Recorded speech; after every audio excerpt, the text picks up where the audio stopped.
Welcome back, everybody, to another Hidden History Happy Hour. My pal Alex has disappeared again. I don't know where he is. I don't know what he's doing, but he'll be back soon. Meanwhile, we still have the pleasure of his books, Lessons from History, and by the way, the title hasn't gotten any better over the months, More Lessons from History. And I can assure you, the third volume, potentially called History 3, is well underway.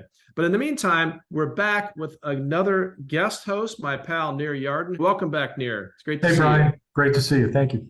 Cheers. Now, I want to talk today about one of my favorite stories from the original, or as I like to call it now, the OG, Lessons from History, Alex's book. And it involves one of your putative heroes, American President Ronald Reagan. And the reason I say putative is I don't know if anyone could figure this out from our last episode together, but you tend to be a little bit of a asshole is not exactly the right word. Let's say provocateur. And I recall, I don't know if you remember this, but very early on in our relationship, which started back in the mid 80s or late 80s, Bill Clinton had just been elected president. And I was in New York with a bunch of people who were like diehard, huge Bill Clinton supporters.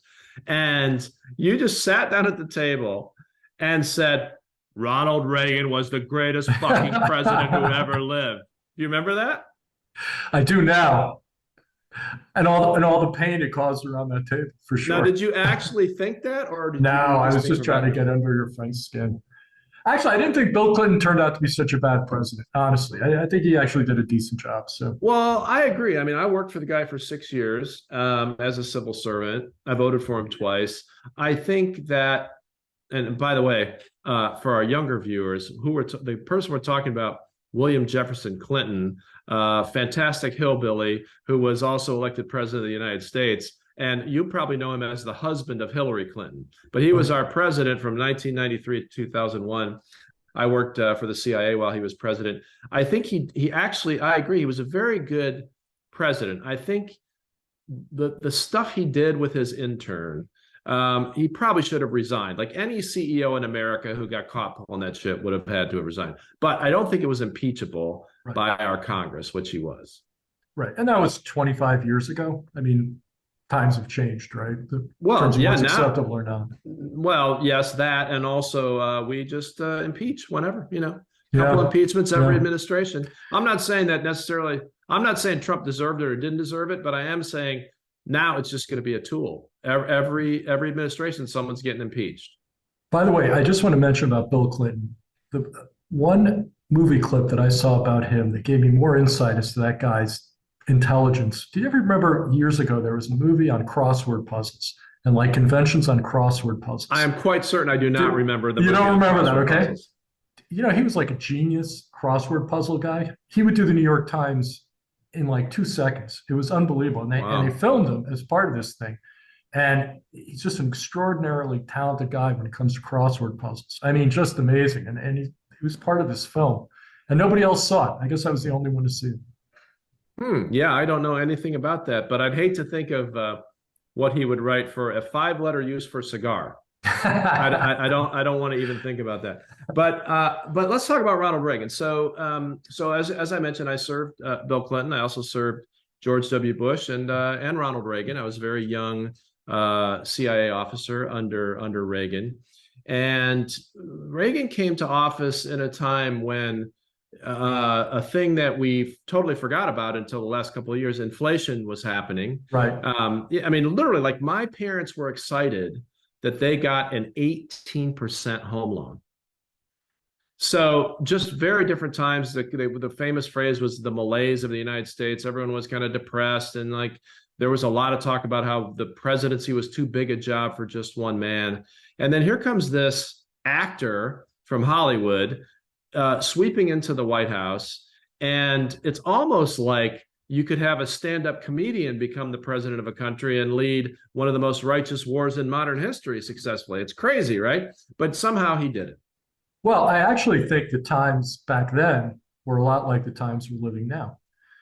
You had a country coming out of Vietnam, bad inflation, bad economic situation that was adrift.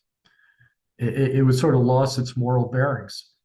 And times have changed, obviously different factors involved, but a lot of those same characteristics I feel are indicative of what we are, this society today. We're more divided than we've ever been before, clearly. But there are a lot of characteristics associated with the 1970s in America that I think have applicability now. So when you think about that actor, who, by the way, was a governor of California exactly, for 2 terms, and a negotiator, and yes, he had other jobs. But the ability to come in and sort of reorient or take a country that was adrift, which a lot of people felt it was, and energize it, is not to be dismissed easily. His first term, his second term, there were all sorts of health issues and things that kicked in, and I think it was very important. Yeah, and I think there's a lot to be said for just decisiveness. I like the aphorism: "A good decision today is better than a perfect decision 6 months from now."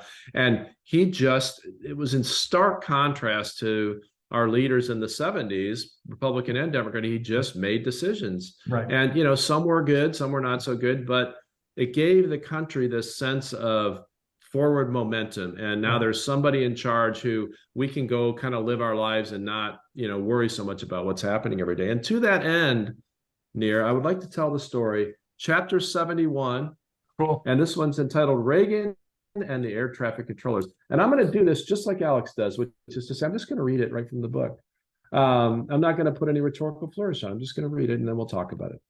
This is the story of Ronald Reagan's confrontation with the powerful union, the Professional Air Traffic Controllers Organization, or PATCO. PATCO had been militating about pay and conditions for some time. Before the 1980 election, the Reagan campaign had indicated support for some of their concerns. Now, recall that Reagan, now I'm adding this is not in the book, but recall that Reagan was a labor negotiator with the Screen Actors Guild back in a prior career, in addition to being governor of California. So in any event, this might have given the PATCO air traffic controllers greater hopes about the prospects of their demands being met under Reagan than under his predecessor, Jimmy Carter. If so, they were wrong. In 1981, the new Reagan administration offered the air traffic controllers a package of pay increases and enhanced benefits that would have seen them better paid than their private sector counterparts. The offer was refused. The air traffic controllers must have thought that the government simply could not cope without them, and that the withdrawal of their labors would produce paralysis that an administration simply could not bear. There are later echoes of this, says Alex, in the UK with regard to our train drivers, of course. PATCO lost in court and were ordered to return to work. Over 11,000 of them refused to do so. So Reagan simply dismissed them all in one fell swoop. He also banned them from working in any federal position for the rest of their lives, which, says Alex, does seem rather spiteful. Rather than the system falling over, positions were plugged with supervisors, transferred personnel, and military operators. In indicating that a government will not be held ransom, there is an important message here, says Alex. Confronted by recalcitrant and powerful miners, Edward Heath asked at a snap general election, "Who runs Britain?" In his case, the electorate's answer was resoundingly, "Not you." But still, the thrust of his question seems right. The lesson here is not merely about strength, it's about preparation. If you intend to force someone to work, the law must be on your side and you must have an alternative available. If you're going to have your bluff called, you better be ready. Whether the workers be, say, air traffic controllers you wish to work for less money than they demand, or those undertaking hard and poorly paid work in nursing homes who you wish to compulsorily vaccinate at risk of their positions, you've got to have a backup plan if they say no. So this is Alex's story. I will say I disassociate myself with the comment about the nursing homes, but I do find it to be very instructive. And this was how Reagan was. I mean, he always, he was kind of portrayed a lot in our media as being sort of befuddled and, not really on top of things. And I take your point, in the second term, there were some health issues, but the guy always had a plan. He didn't, a lot of times what he did seemed very random, but it really wasn't. Right. By the way, one of the takeaways I got from the story was when you read who the substitute air controller guys were, thank God I didn't fly at that time, because that was a scary proposition. Well, look, the military pilots were probably okay. Right. Look, I agree with you. This country used to give people like presidents, and that when I think of the early 80s, I think of Paul Volcker too, who basically killed inflation and took this country to some painful places. You're talking about 18% in, interest rates to get rid of inflation once and for all. But it worked, and it put the country in a more solid footing. I always think inflation is what kills countries. It kills the spirits of people. It's just, it worked well in Weimar Germany. Right, exactly. And it used to be a process where a guy like a Reagan or a Volcker or Clinton or whoever had room to be able to do stuff and implement stuff. I'm not sure that exists anymore.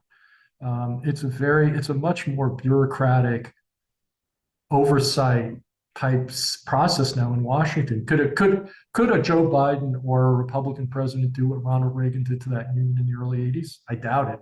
Today, I doubt it. Well, I get what you're saying, but there was that time in 2022 where President Biden and the Congress voted together to stop a nationwide rail strike right around the holidays. But that's a little bit different because it's pursuant to a whole statutory framework, which may have even been passed as a result of what happened with the PATCO situation with Reagan. But you're right. Decisive action seems less and less possible now, at least in domestic affairs in the United States.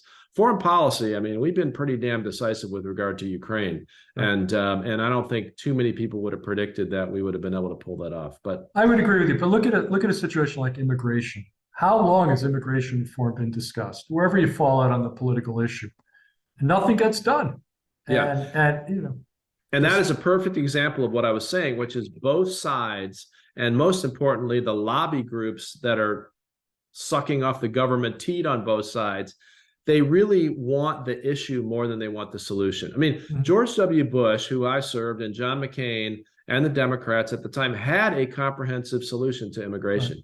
But then the interest groups got involved and torpedoed the whole thing. Same thing on gun control. There's an obvious compromise to be made on gun regulation in the United States that's entirely consistent with the Bill of Rights, which is you restrict assault weapons, you restrict these advanced huge magazines, then you much more open up the mental health system to law enforcement knowledge. And it's obvious, but nobody is willing to give up the fundraising advantage, I hate to say, being cynical, of having the issue out there. It's kind of disgusting, actually. Do you see the same things in England, or is that a different? We'll have to ask Alex when he comes back from his extended hiatus wherever he's around the world.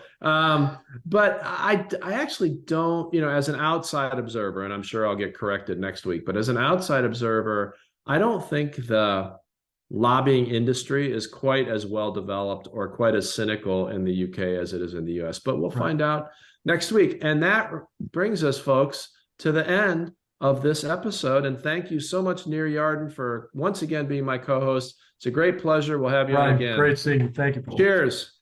Salud.